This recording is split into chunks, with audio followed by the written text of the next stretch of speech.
மத்திய கிழக்கில் ஈரான் மற்றும் அதை சுற்றியுள்ள பகுதிகளில் நடந்து வரும் போர் இப்போது ஒரு சாதாரண மோதலாக மட்டுமில்லாமல் உலக பொருளாதாரத்தையே அச்சுறுத்தும் ஒரு மாபெரும் பிரச்சனையாக உருவெடுத்துள்ளது.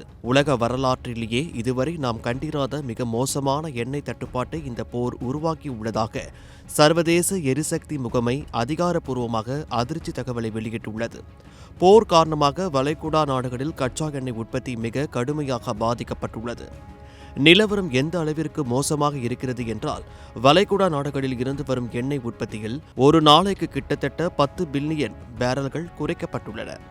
எண்களில் பார்க்கும்போது இது சாதாரணமாக தெரியலாம், ஆனால் இது ஒட்டுமொத்த உலகின் எண்ணெய் தேவையில் சுமார் 10% உலகின் மொத்த தேவையில் 10 ஒரு பங்கு எண்ணெய் ஒரேடியாக நிறுத்தப்படுவது வரலாற்றில் இதுவே முதல் முறை. இதனால் ஏற்படும் விளைவுகளை சமாளிக்க முடியாமல் உலக நாடுகள் திணறி வருகின்றன.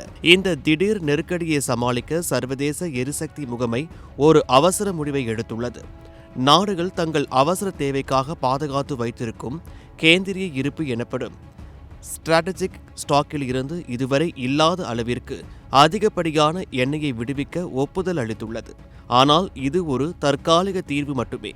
கடலில் சரக்கு கப்பல்களின் போக்குவரத்து உடனடியாக சீராகவில்லை என்றால் இழப்பு இன்னும் பல மடங்கு அதிகரிக்கும் என்று எச்சரிக்கப்பட்டுள்ளது.